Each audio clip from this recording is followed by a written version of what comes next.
On Newswatch, Republican lawmakers are proposing a new approach to creating a waiting period for women seeking abortions.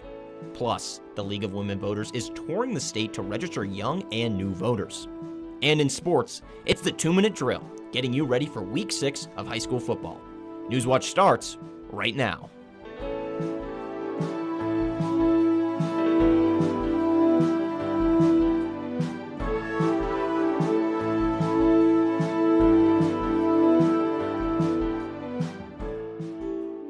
Good evening, I'm Charlie Ehlenfeld. Welcome to Newswatch. 2 GOP lawmakers are introducing new legislation around abortion in Ohio, despite the previous 24-hour hold being ruled unconstitutional. Lawmakers are looking for ways to reinstate the law, but they say that this bill is different. It is about informed consent. The proposed bill, Share the Health and Empower with Informed Notices, or She Wins, would require doctors to give patients information about the physical and mental health risks of abortion. A Democratic representative who is also an OBGYN opposes the bill and says this could mislead patients seeking abortions. And nationally, the FDA will review evidence about the safety and efficacy of the abortion drug mifepristone to investigate how it can be safely dispensed. The Trump administration says the move is an effort to protect women's health, but abortion rights advocates say, or worry, it may foreshadow new federal limits to access to abortion medication. According to the FDA, since its approval in the U.S. in 2000, there have been 5 deaths associated with mifepristone for every 1 million people who used it. That puts its safety on par with common over-the-counter pain relievers like ibuprofen. The League of Women Voters of Ohio is calling all voters state.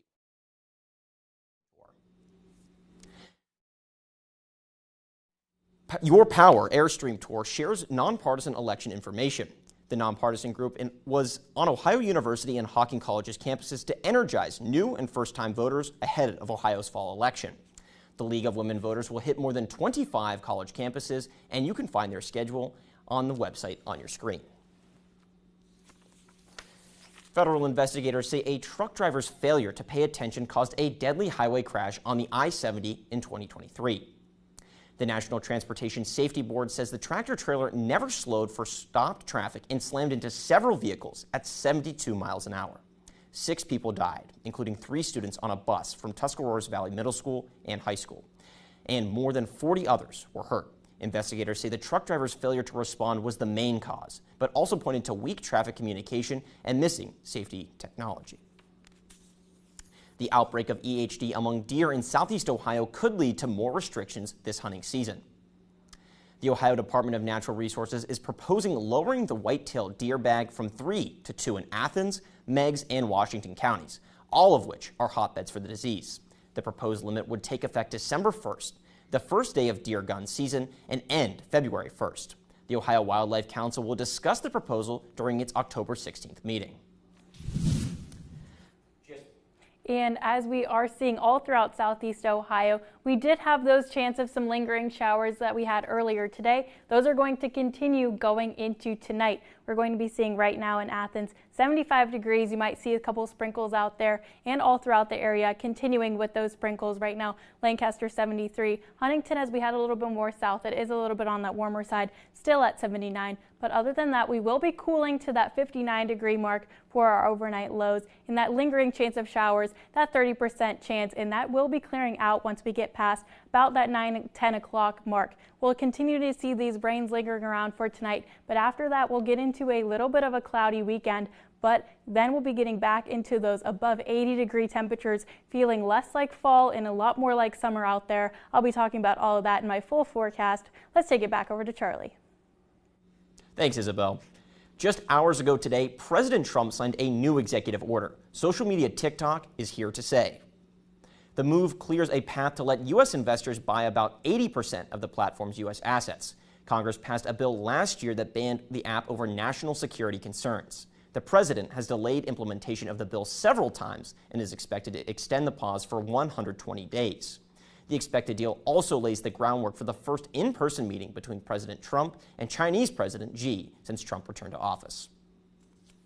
As a government shutdown looms, the White House Budget Office has warned federal agencies to prepare for mass layoffs. Now Democrats say Republicans are forcing them to choose between health care or mass layoffs. Karen Kafa has more from Washington.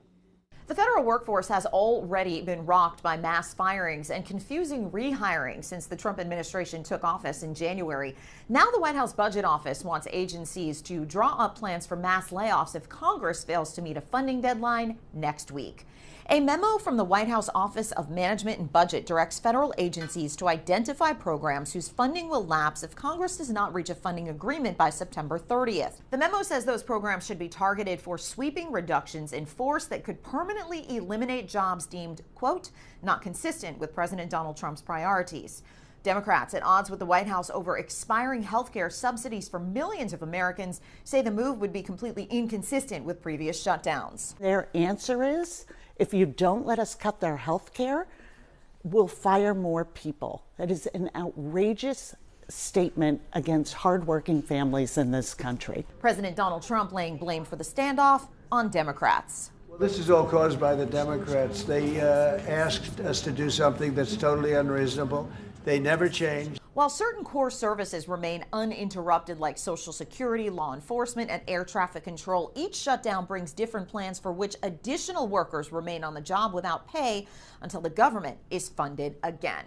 And there have been real consequences of the Trump administration's cuts to government jobs, according to a report released on Thursday. An annual survey by the Capital Area Food Bank says that the percentage of people in the Washington, D.C. area experiencing the most severe level of food insecurity has increased, exacerbated in recent months by cuts to the federal workforce and funding. In Washington, I'm Karen Kafa. Nearly 300 full-time jobs are coming to Southern Ohio through a major energy expansion project. Centrus Energy is investing nearly $1.6 billion into its uranium enrichment facility in Pike County. The project will add almost 300 full-time jobs and require another 1,000 construction workers. The expansion is tied to America's push to produce HALEU, used in advanced nuclear reactors. Right now, most of the fuel comes from Russia, and the American centrifuge plant near Piketon is the only current location in the United States to produce HALEU. Today, Starbucks announced significant store closures and layoffs. The move comes as we're also getting new data on the strength of the U.S. economy. Michael Yoshida reports on what this could mean for the coffee giant and the economy as a whole. Starbucks set to close hundreds of stores this month. The company's CEO calling it a, quote, significant action to turn around its struggling business. An additional 900 corporate layoffs also announced, on top of roughly 1,000 layoffs earlier this year. The storied coffee chain has struggled to improve sales amid a changing economy and customer needs. A lot of companies are doing the same right now. They are weeding out non-performing stores, not making their profit margins. But economists say the slim down at Starbucks isn't necessarily a harbinger of economic trouble. And it comes as new data from the Commerce Department shows the economy expanded in the second quarter. Gross domestic product, the broadest measure of economic output, grew at an annualized 3.8% rate from April to June, significantly stronger than previously reported. The U.S. economy once again proves to be more resilient than had been thought. And obviously, it's had a lot thrown at it in recent years. Consumer spending, which is the lifeblood of the U.S. economy, helped drive GDP higher, with Americans still opening their wallets despite ongoing fears around the economy, tariffs, and a cooling job market. The big questions going forward really are, what is the strength of the job market, whether unemployment goes substantially higher from here, and of course the one thing that essentially all consumers want to be absolved of, inflation. In Washington, Michael Yoshida. The Epstein estate handed another batch of documents over to the House Oversight Committee. They include a spreadsheet of handwritten messages, plus emails, flight logs, and cash transaction ledgers. The estate asked the committee to hold back on releasing information to the public until a review of potential redactions can be made. Some Republicans, including President Trump, are pushing to prevent more information about Epstein from being released. Coming up, Amazon reaches a multi-billion-dollar historic settlement. What this means for customers who are allegedly deceived. And a key tax credit deadline is near. What you need to know before you buy your next car. Rain is finally making its way out of here, and it's going to feel like summer. Next on Newswatch. What is gonna happen here? They're beautiful. I've never seen this before. It's one of the most poignant chapters in the human story. It's an absolute explosion of sound and color. What took place here still leaves us in awe. Wednesday on WOUB.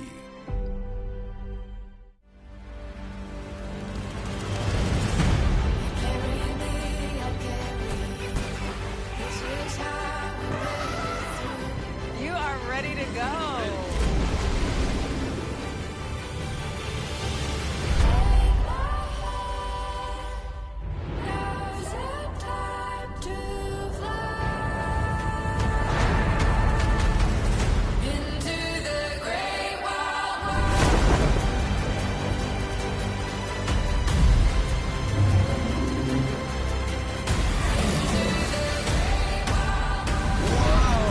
Did you get that?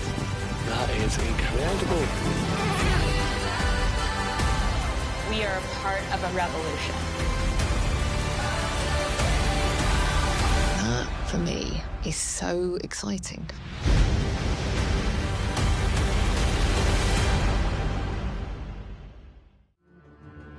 As Russia invades Ukraine, a community of artists become unlikely soldiers. Ми звичайні люди у надзвичайній ситуації. Armed with their art and their cameras, they fight to find beauty amid the destruction. Історії, що ми їх розповідаємо через мистецтво, це теж наш спротив. Porcelain War on POV. Monday at 10 on WOUB. Fall may mean colorful leaves, but it also means flu season, and health officials say now is the time to take preventative measures. In today's Health Minute, Mandy Gaither has more on what to expect for the upcoming flu season. It's almost that time of year again. Fall signals the start of flu season, which typically starts in October with peaks between December and February. We're expecting this year to be moderate, but last year was severe. We had more illnesses, more hospitalizations, and more preventable deaths of children. Dr. Sarah Nozel with the American Academy of Family Physicians says the best protection is to get the flu shot as soon as it's available to you before the season gets into full swing. The CDC recommends everyone 6 months and older, with rare exception, to receive the vaccine, which is trivalent this season, meaning it protects against 3 strains of the influenza virus. Nozel says vaccination can help protect against severe disease. Your body's ready to take on that fight. So instead of ending up in the hospital with pneumonia, you might have a runny nose for a few days, and you will be much less contagious. For the first time this flu season, there's also an at-home flu vaccine available in 34 states. Flu Mist is a nasal spray approved for non-pregnant people between the ages of 2 and 49. Nozel says to talk to a doctor to make sure you're eligible to receive it. You really need to check in if you have any of the medical conditions that would make it not safe to be given. It's for healthy young people. For Health Minute, I'm Mandy Gaither. Well, we've got some rain this week coming out of that drought a little bit, but I think we're starting to see some of these trees change sooner than we're thinking. Yeah, if anything, it is the drought that is causing some of these leaves to already get a little bit on that fall looking stage out there. But if anything, it'll take until about mid-October to look a lot more like fall out there. But we're already a week from there, which I already can't believe. We started fall just on Monday, and we'll be starting to see those fall-like temperatures as we get more towards October. Well, we're still feeling more like summer out there. We're seeing those temperatures as we head closer into tonight. Still in those low 70s for a lot of us. Athens right now, we're at 69. You might see a couple of sprinkles out there, and that will continue going until later today. We're going to be seeing a lot of the bulk of that rain that we saw earlier in the week and earlier in the day start to go towards the New England, and we're going to be seeing a clearing here very shortly. But tonight, still having that 30% chance of showers, a lot of that chance for that rain will be leaving after about that 9-10 o'clock mark. So if you do have any night plans, you'll still need that umbrella, but if anything later than 9 or 10, you'll be able to take that umbrella back home. And that overnight low of 59, still a little bit on that warmer side. Right now, as we're looking at our convective outlook, this cold front that moved its way through gave us those more fall-like temperatures, more in those mid-70s. But once we get this high pressure system that's going to start to set up shop, it will give us a little bit of warmer temperatures, and it'll be clearing us out for a good rest of our week. We're seeing 12 hours ahead, just a few dots of some rain out there. But once we get into Friday afternoon, this time tomorrow, it'll be a great clearing if you have any Friday night football games. And as we head into Saturday, even clearing even more. We're going to be seeing tomorrow that temperature high of 78 and our low a little bit cooler than our low for today of 55 with those mostly cloudy skies. We're going to be seeing 36 hours ahead, that high pressure really starting to set up shop and starting to really clear us out once we get into Saturday afternoon. And then as we go throughout the week, we are not going to see any more rain on there. And once we get back into October, again, less than a week from October, we'll be starting to see those temperatures dip back into those 70s. But for this 7-day outlook, we're going to be having those clouds starting to stick around for our Friday and Saturday. It will be a little bit on that humid side. We're going to have a lot of that cloud cover hold in that humidity. So these temperature highs that you're seeing, it might feel a couple more degrees warmer than that as we head into early next week. Again, passing that 80-degree mark, we're at 82 for next Monday. And then by the time that we get to Wednesday, seeing some more sunshine out there, a little bit cooler, and that cold front really moving its way in once we get to this time next week with that temperature high of 74 for next Thursday. So if you are heading out tonight, like I said, you'll still need that umbrella, but after that, we are in for a good clearing out there, and those temperatures feeling a lot more like summer than it is like fall. Let's take it back over to Charlie. Thanks, Isabel. Amazon will pay a historic $2.5 billion settlement. The Federal Trade Commission says it's for allegedly tricking customers into signing up for its Prime subscription service and making it hard to cancel. The FTC says customers were harmed by, quote, deceptive Prime enrollment practices. Nearly 35 million customers will receive a refund totaling $1.5 billion. The FTC says Amazon must include clear and conspicuous disclosures about the terms of Prime during enrollment and provide easy ways to cancel. If you're in the market for an electric vehicle, time is running out to get a big EV tax credit. Under President Donald Trump's spending and tax package, the $7,500 federal tax credit for EV buyers ends October 1st. In recent weeks, some buyers have rushed to get deals ahead of the looming deadline. Industry insiders predict that losing the tax credit will likely cause a sharp drop in sales. However, a Cox Automotive survey finds that most buyers who want an EV will still get one, even without the credit. The credit loss could cause automakers to offer discounts, cashback offers, or reduce production. State, local, and federal law enforcement say they recently uncovered a network that could have crippled New York cellular systems. Officials found more than 100,000 SIM cards and 300 SIM servers, enough to cause chaos for communication in the tri-state area. Lee Wallman has the details on the incident. What they found in New York could be extended anywhere. And it's essentially, you're not following a culprit. You're just following pings as an investigator. Electronic safe houses were found in areas that surround New York City's cellular network infrastructure, according to officials briefed on the investigation.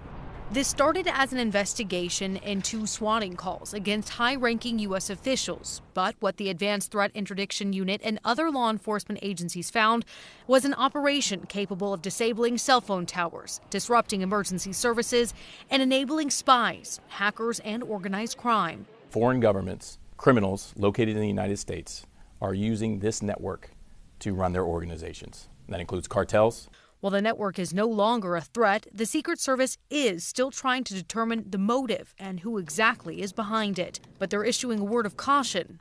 This isn't an isolated threat. The idea that this is just New York is just ridiculous. People who can get into these systems and they seek ransom, they seek money, or they just seek disruption for disruption's sake.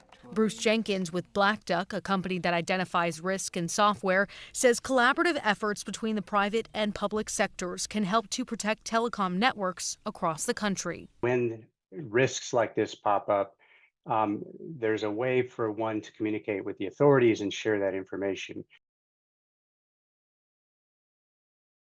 Right now, the Secret Service unit is working to identify similar networks to the one discovered in New York across the country. The Secret Service director said, quote, "For the potential for disruptions to our country's telecommunications posed by this network of devices cannot be overstated."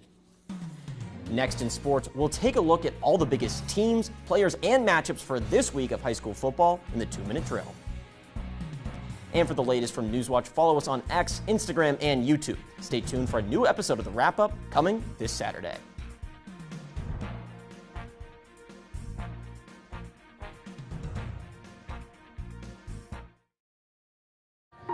Those that learn to play together can live together. Hatred doesn't work. Friendship does. We've sung in times of war before, and we'll do it tomorrow. My children are so different from each other. You accept your children that they're different. So the same thing, accept other people as who they are. Even if we all look different, even if we all act different, even if we don't speak the same language, we all share a heartbeat. Tonight at 10 on WOUB. An American experience. In the midst of the Vietnam War, Lower Manhattan becomes a battlefield. When I was a student, I just felt, we have to fight this. We have to. To us, we grew up that you support the United States of America. The Hard Hat Riot is a microcosm of the polarization that will come to define American life. Hard Hat Riot, an American experience. Tuesday at 9 on WOUB. For more than 70 years, WOUB Public Media has been the place where people in our region turn to learn how stories of the past ignite the imagination of the future. It's where information, entertainment, and education work together to inform, enlighten, and inspire generations. It's the place where the community gathers to hear and see our world in new and innovative ways. WOUB, the public media you trust that's worthy of your support. Hey, it's your old car here. Remember me? Remember us? You barely even turn me on anymore. It's clear you don't need me, but that's perfectly fine, my friend, because you can choose to give this old car new purpose and donate. Vehicles like me can bring significant funds to public television. So call or donate online. Donating a vehicle is easy, the pickup is free, and your gift is tax-deductible. Week 6 of the high school football season kicks off tomorrow, and Gridiron Glory will be out in the 740 for coverage of the biggest games and stories. To get you ready for Friday's action, here's Andrew Bowlby and Josh Herner with this week's 2-minute drill. Charlie, I am joined by Gridiron Glory digital host Josh Herner for this week's 2-minute drill. Bowlby, let's get into it. Let's get 2 minutes on the clock and let's get it rolling. All right, start that timer, and we're going to start with a QB and receiver connection out in Washington Courthouse. Yeah, we've got to talk about Sam Pfeiffer to Aiden Osborne so far this season. Pfeiffer on the season over 1,300 passing yards, 16 touchdowns to go along with it, and his main man at the receiver position, Aiden Osborne, 39 receptions, 721 yards, and 7 TDs. This connection has been the main catalyst for this Washington Courthouse offense. We talked about their upset against Granville a couple weeks ago, but this offense has really been rolling for this team so far this season. And it's got that team off to a 3-2 start. And another team on a good start, New Lexington out in the MVL Small, 5-0, and they're looking really good in Region 15. Well, the thing I've noticed so far about this team is just how good they've looked on both sides of the ball. We thought this offense would take a step back. They had that main trio of Carson Kellogg, Isaiah Stevenson, and Bentley Hansen last year, but this offense has really picked up where those three left off, and the defense has really looked a lot better this season. They've been a total complete unit. Yeah, and you look at where they are in Region 15, Indian Valley. They had a matchup last year in the regional semifinal. New Lex fell short in that game. It was a very exciting one, and there's a chance that as we look forward to the playoffs, obviously still the regular season now, as we get into the playoffs, though, there's a chance that those two could meet again and have another epic collision. Let's go over to the SOC 1, 3 undefeated teams entering conference play. Yeah, Bobby, those 3 undefeated teams have had high-flying offenses, along with the 4-1 South Gallia team as well. Points are going to come in bunches in this conference. And really, any one of these 4 teams that match up with each other from the top 4 spots is going to be a really good game. And that's really, those games are what's going to determine this conference. All right, final topic for today, Wheelersburg-Ironton, game of the week. What do you tell me about this one? Well, Bowlby, this is going to be another classic of this edition of this rivalry. Both teams are 5-0 so far this season. Braylon Rucker for Wheelersburg has looked really good at the quarterback position. Alongside him, Caden Edwards for Ironton has been stellar. so far in his junior season. And Bobby, a little nugget about this game. First time meeting outside of week 1 since 1997. We're not going to count that playoff matchup last year. I think we just hit our time. We could talk all day, but I'll send it back to you. Yeah, we got plenty more on the pregame huddle with Josh and the rest of our staff. And don't forget to catch Gridiron Glory Friday night, 11:30 for episode 6. For Josh Turner, I'm Andrew Roby. Charlie, back over to you. Still ahead, 3 new mascots are preparing to take a shot on goal for the next year's Major World Cup. We'll be back after the break, but until then, here's a look at what's coming up on your public television station.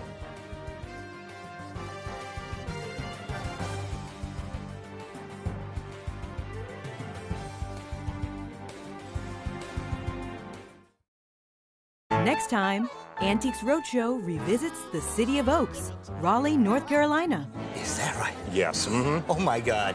This got my heart pounding. Oh, thank you. That's wonderful. It's the best thing I have ever seen on the roadshow. Oh, my gosh. I love hearing that. Thank you. Plant yourself and find out which values have wilted and which have grown in Vintage Raleigh Hour 1. Monday at 8 on WOUB.